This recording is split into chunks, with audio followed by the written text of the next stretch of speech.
It took me a long time to get traction on my path.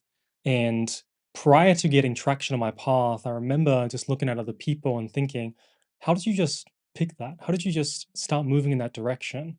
And it became this deep fascination, some might call it an obsession, to figure this shit out. And I wanted to understand it deeply. Why could some people choose their route and why could some people not? And I've ended up helping hundreds of different spiritual seekers to figure this stuff out, go from this place of not quite knowing what they're meant for, what their calling is, and how to proceed, given that all the options at hand are not great fits for what it is that they want to do or feel in their world, in their life. And they go to this place of knowing, this deep sense of, oh, this is it. And in that transition period, I've noted a characteristic again and again and again, particularly in people that are more spiritually inclined, people that are spiritual seekers, that if they just adjust this, then they end up being able to walk the path, to begin moving and taking real steps, leaving footprints on the landscape of their vocation towards what it is that they're meant to be doing. And this specific thing is intuition and the shadow side of intuition, which is this idea of the sensory avoidance and wanting to neglect the here and the now. And so in this video, I want to go deeper onto what this means. What does intuition mean? What does and how does it affect you in your path? And also, how do the shadow sides of intuition affect you? And how do you make sure that they don't take over or that you get overly obsessed with them to the point where you lose one of your greatest gifts, which is intuition? Now, if you don't know me, my name is Uili.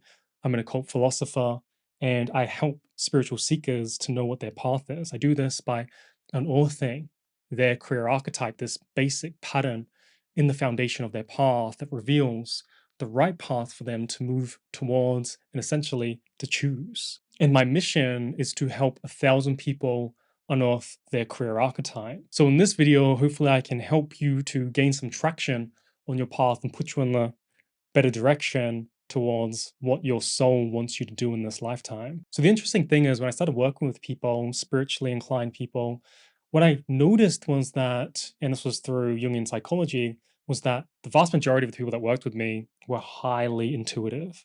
They were just naturally intuitive. If you don't know what intuition means in the way that I'm framing it or talking about it, it means that rather than see the thing itself, they see the possibilities of that thing.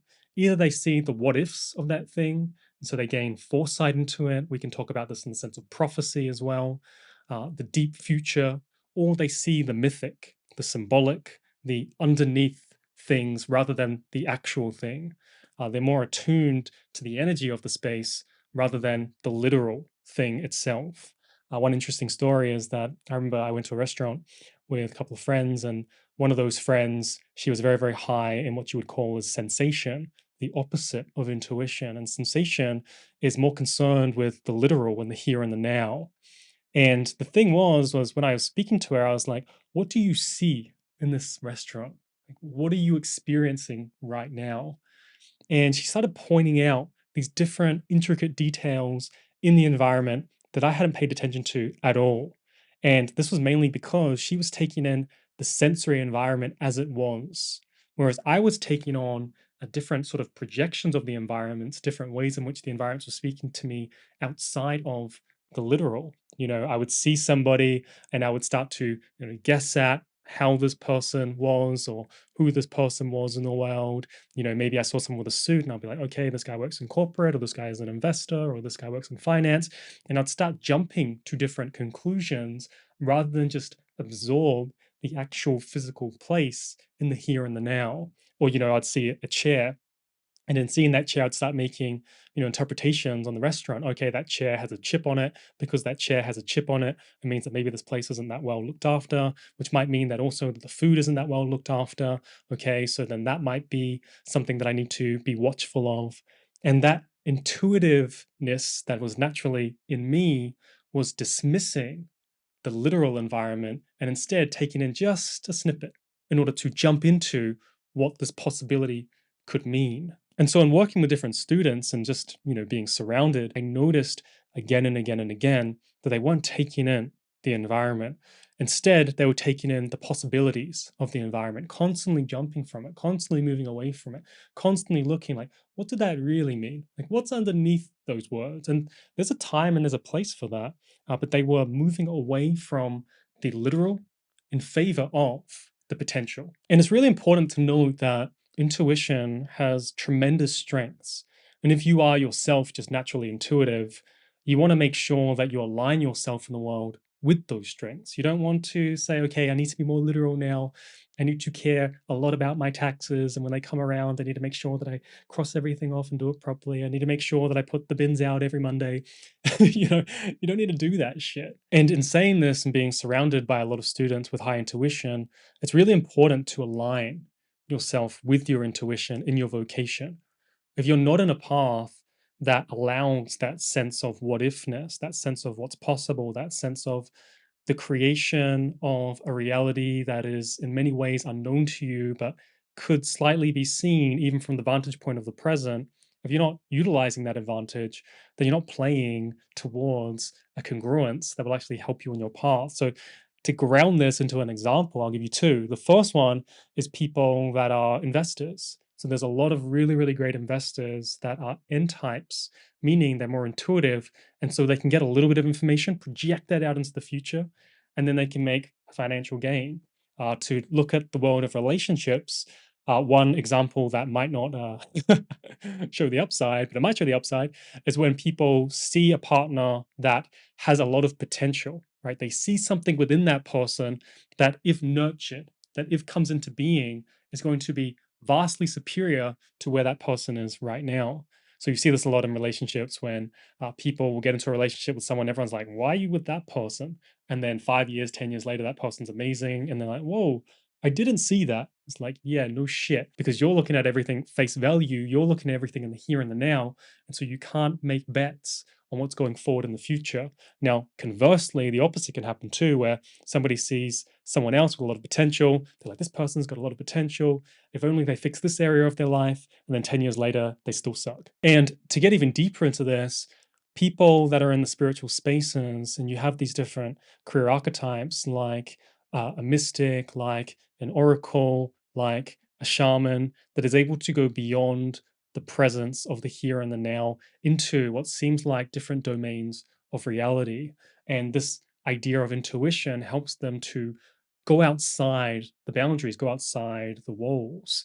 And only by venturing outside of those walls do they get access to information that, whilst is true and real, hasn't been imported into the current environment. And so, therefore, sometimes when they bring this information in, it seems far fetched, it seems strange, it seems stupid or silly based on the paradigms of the time. But give it some time. And so, they have this massive strength where they're able to see beyond the timeline of the now, to see beyond what is simply here in the physical being, because they're able to go outside the boundaries of time. They're able to move up and down different, what you could say are different planes of reality. But that opposite side, I mean, that opposite side is a bitch. That side of sensation means that intuition is forever trying to move away from the here and the now. And every now and then, they should face reality. They should face the material form. They should face what it is that they're here to do. That's often why a lot of people in the spiritual domains will use spirituality as an escape hatch. They will just try to venture through these portals so they don't have to face their earthly purpose, the mission that they're here to do. And sensation allows you to ground yourself into the present moment. And by seeing things as they are, it can better help you to walk the steps towards the insight, towards the place that you've jumped to without anybody else understanding or knowing how you got there. I mean, intuition is like jumping forward with no footsteps. There's no trace of how you got there. And without this opposite side of sensation being present, there's a lack of groundedness. There's a lack of here-ness. In some spheres, they would say that there's an inability to make things manifest, to make things physical, to make things real.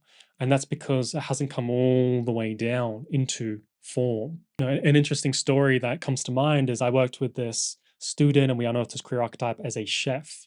And so at the time, he was actually doing some job, doing some sort of data entry job. And when we unearthed his career archetype of a chef, he immediately started getting an influx of ideas. It's like, oh, I could go and be a mentor at this particular restaurant. And so I was like, okay. And then he went off, and then we came back together, and I was like, well, how did it go? He's like, well, I actually had a different idea now. My new idea is to start an at-home dinner business and essentially going to do these different dinner parties with guests. And so he went away and he did that. And we got back together after that. And I was like, how'd it go? He's like, yeah, it went great. I had people over. I actually was able to see that this could work and this could be real. I was like, oh, that's amazing. Well, now you can do it again and again. And by doing it again and again, you'll get better at it. And by getting better at it, then you can start to make this a thing, make this a place where you can bring in resources to yourself. And then he said to me, well, no, like I actually had an even better idea. And the better idea is that I'm actually going to start traveling overseas and recording this as a vlog, and people are going to watch my vlogs and see that I'm traveling around the world and I'm cooking. And I'm like, okay, this is a new idea again. And so that was his next idea. And so we split off, and then he came back. And then when we came back, I said, well, how is the planning for the business of, traveling around and creating food for people to witness and experience you cooking it? And he said to me, oh, well, I've actually moved from that. And I'm thinking about doing a t-shirt business.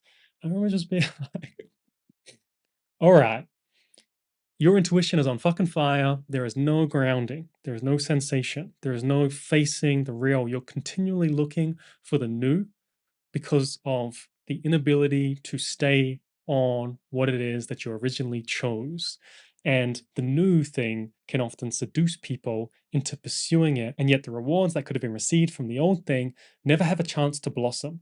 And so, they're never reaping what they're sowing. Instead, they're always constantly jumping onto the new thing, the new thing, the new thing, and missing out on everything that could have grown if they had just stayed there. And so this is a deeper concept.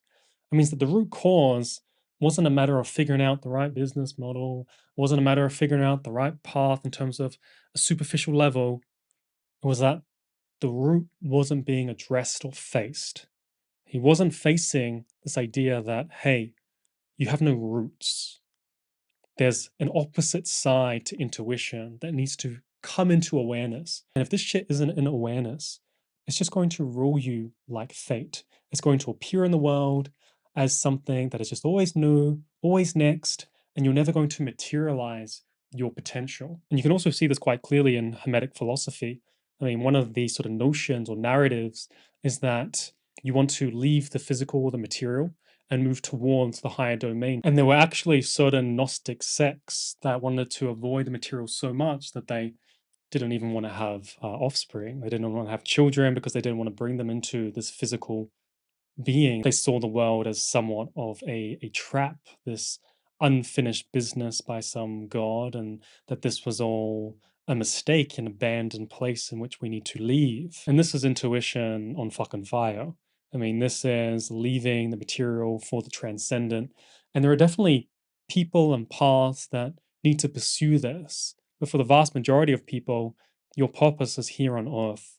And typically, transcending is another word for avoiding, which means that we can develop sensation, which means that we can become aware of these opposite sides to intuition. I remember when I was watching or listening to a lecture quite a while ago, maybe half a decade ago, and it was by the name of Robert Anton Wilson, who called himself a guerrilla ontologist.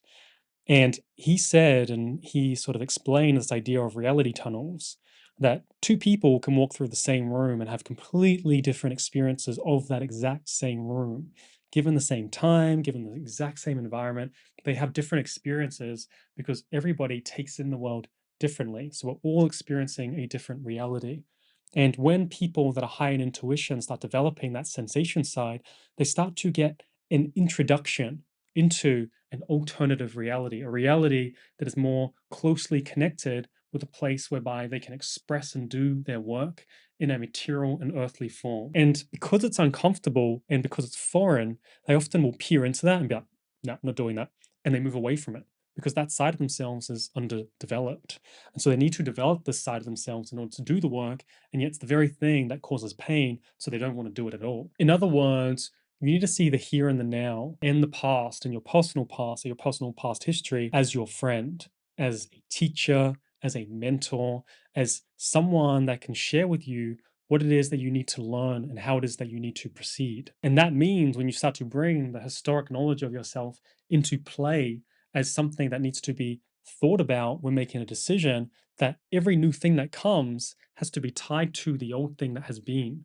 And by doing that, you start to create an understanding of why you always jump off all the time and then nothing comes into fruition. Now, I don't want to give you the impression that you're not building on strength here, because if you're highly intuitive, build on your intuition. You don't want to become somebody that is totally focused on sensation. You just want to become aware of it. In other words, you build on your strength, you build on your intuitive insights. So you build on your intuition, but you are aware of the opposite side. Rules, reliability, rigidity, structure, these things are needed in order to stabilize you. Otherwise, nothing comes to being. One really cool exercise that you can do in order to bring this to being is to try do something repetitively for longer than 6 months.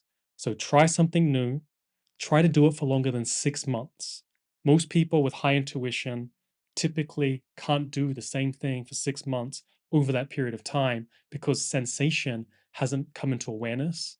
And so they're always just doing something for 30 days and then boom, I'm gonna do something new. And by doing something for 6 months, recurring, what ends up happening is you start to build in something stronger, which is your awareness of this opposite side. And typically you'll end up breaking it and breaking it and breaking it. So you go to 30 days, you go to 60 days, you go to 90 days, and it keeps fucking up and keeps not working.